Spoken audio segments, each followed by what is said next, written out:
Castlevania 3, Dracula's Curse.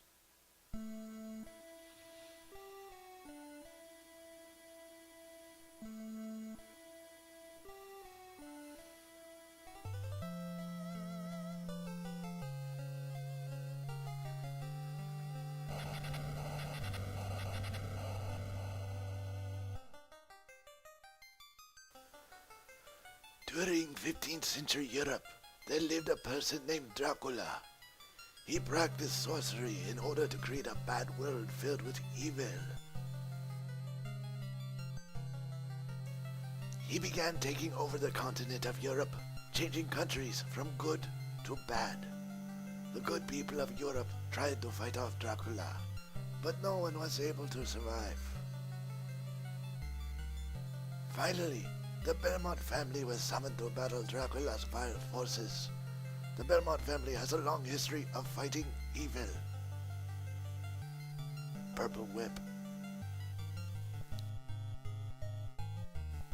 The townspeople became afraid of the Belmont's superhuman power and asked them to leave the country. Fortunately, the people found a mighty Belmont called Trevor.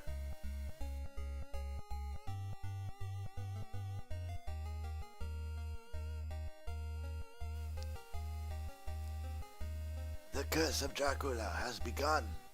The fate of Europe lies with Trevor.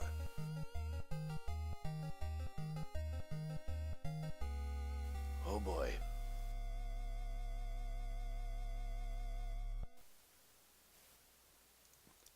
Good evening, viewers. This is the 8BitSkeptic bringing you an installment of my playthrough of Castlevania 3, Dracula's Curse. I've got a lot of good memories and mushy warm fuzzies from this game, and I hope to either share this game with those of you who have yet to play it, or if you have played it, join me in reliving the awesomeness that is the Trevor Belmont and Friends experience. Now, just what the hell is Castlevania 3 all about? This chapter, the Castlevania Legacy, follows Trevor Belmont's footsteps as he battles all manner of hellish baddies in his journey to put it into, as the title suggests, Dracula's Curse. Throughout his travels, he has the option of picking up several allies, such as a pirate, a gender-debatable mage, and a half-vampire you may have heard of. It takes place roughly 100 years before the events of Castlevania 1 and 2, and it's partly for that reason I'm making this game my first old-school playthrough of choice rather than its predecessors. Castlevania 3 was released by Konami in Japan in the later part of 1989, and in the later part of 1990 in North America, putting me at about, 5 or 6 years old when I first started playing this.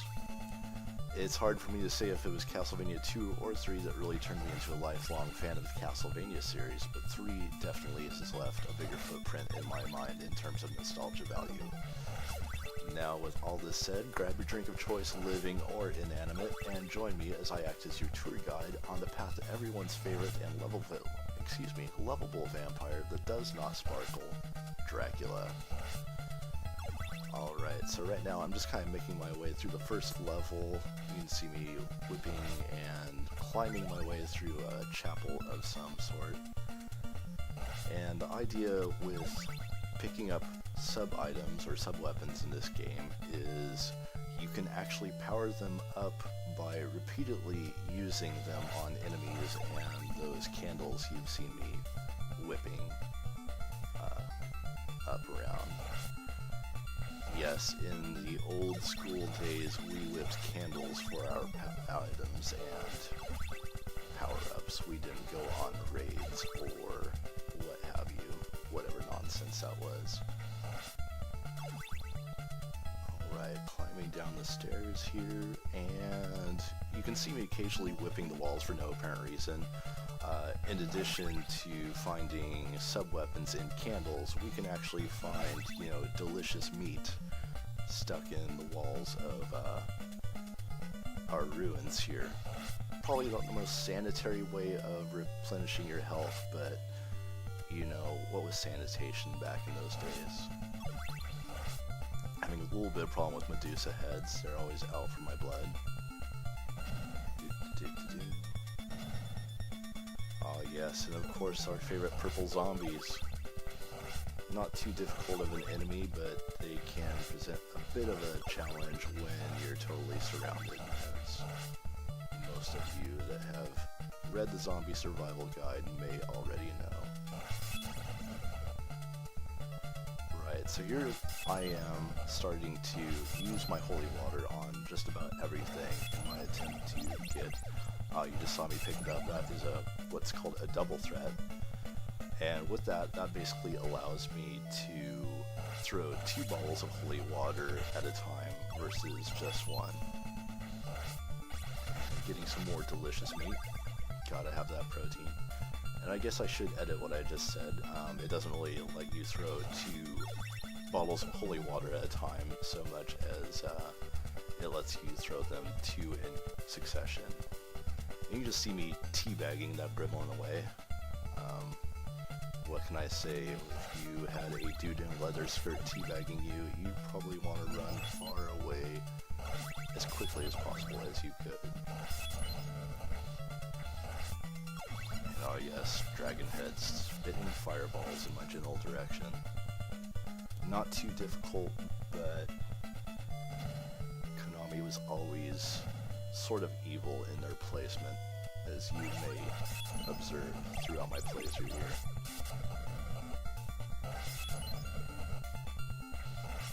And I definitely do not want that dagger. As far as I'm concerned, daggers in this game were always kind of crap.